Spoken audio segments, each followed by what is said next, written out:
8 নম্বর প্রশ্নে এই ডিটারমিনেন্টের ভ্যালু দেওয়া আছে 28, তাহলে বলেছে এক্সের পূর্ণ সংখ্যা মান, মানে গোটা ভ্যালু, ঠিক আছে, ভগ্নাংশ হলে চলবে না।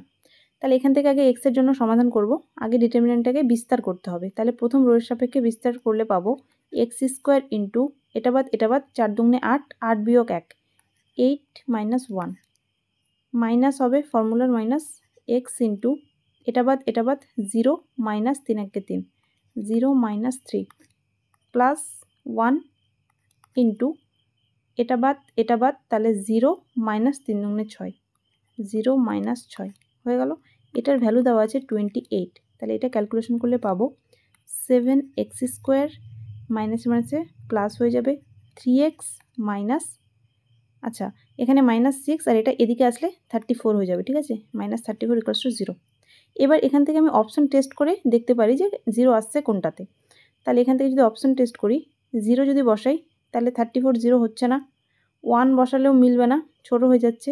2 যদি বসাই, 2 এর স্কোয়ার মানে 4, 4 7 28, ঠিক আছে, 2 যদি বসাই বাই অপশন টেস্ট,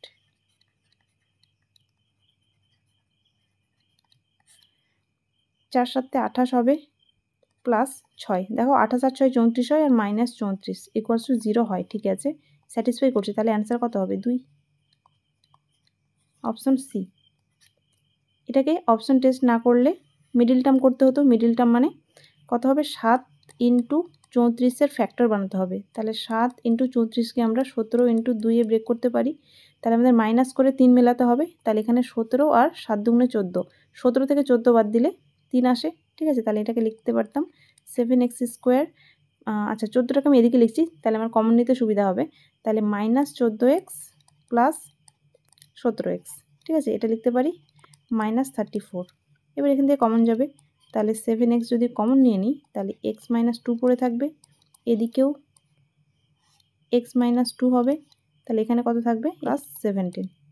তাহলে এখান থেকে পাবো ফ্যাক্টরটা x - 2 into 7x plus 17 equals to 0, এগুলো সব ইকুয়ালস টু 0, ঠিক আছে।